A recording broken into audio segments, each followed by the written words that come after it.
RNCN Trends. And welcome back to a spooky version of RNCN Trends. It's Friday the 13th.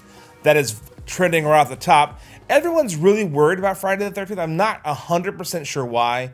I think it's bad luck. I think things could happen to them. I'm not a very superstitious person. So to me, it's just another Friday, and I'm excited for Fridays. So I'm excited to be celebrating this Friday the 13th with you.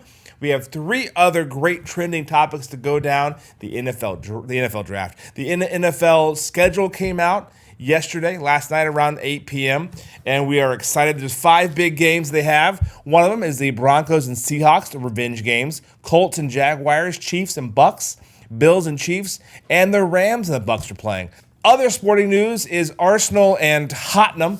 They had a game. I am a Gooner, which means I'm an Arsenal fan. If you're not familiar with Premier League soccer, which takes place in the old country of England, Arsenal fighting to stay in the top 4. The top 4 get to play in the Europe Cup. They call it the UEFA Cup. And the bottom 3 or bottom 4, they have to play in the Europa Cup. It's an embarrassing club to be in. You don't want to be in the bottom 4, but whatever it is. So Tottenham, Arsenal, their 4th and 5th position, battled it out yesterday.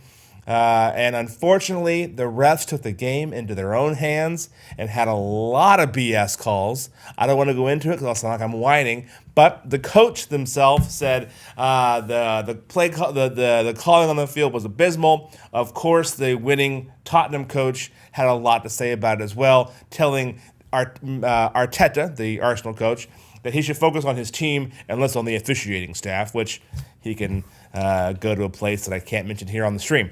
So, again, the play calling was abysmal, but Arsenal did lose. They're still in the top 4, but only ahead by 1 point. I would get into the whole pointing system, but it'd be very confusing for a lot of you.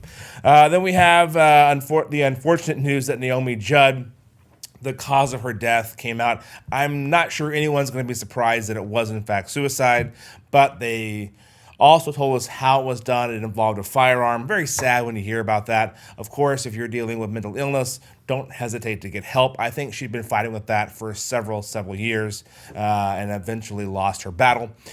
And then last but not least, a good Samaritan story. This comes out of South Florida, so anything good coming out of South Florida needs to be recognized. Our very own Ashley Goodis brought this to our attention, a fellow Floridian. Floridian, Joe? Floridian? Yeah, sure. Floridian. There's a story of a woman in a car. She has a stroke in the intersection and starts to slowly creep into the intersection. And all these good Samaritans come out and they're trying to keep the car in check and pull the car in. And one woman runs all the way across the intersection, stopping traffic to get to her friend. They grab a dumbbell, break the back window open, unlock the car, get her out, push it to a 7-Eleven. A nurse is on scene to help keep her in the best possible shape until the fire department arrives. And it took 10 or 15 people to make this whole process happen, but ultimately saved her life. You love seeing stories like this that come out that give you hope for humanity again when sometimes you lose the fact of that. So I'm sure you're watching part of that clip right now. And if not, there'll be a link in our bio below. You guys have a phenomenal Friday the 13th. Don't worry about it. It's going to be a great day, and I'll see you next week. RNCN Trends.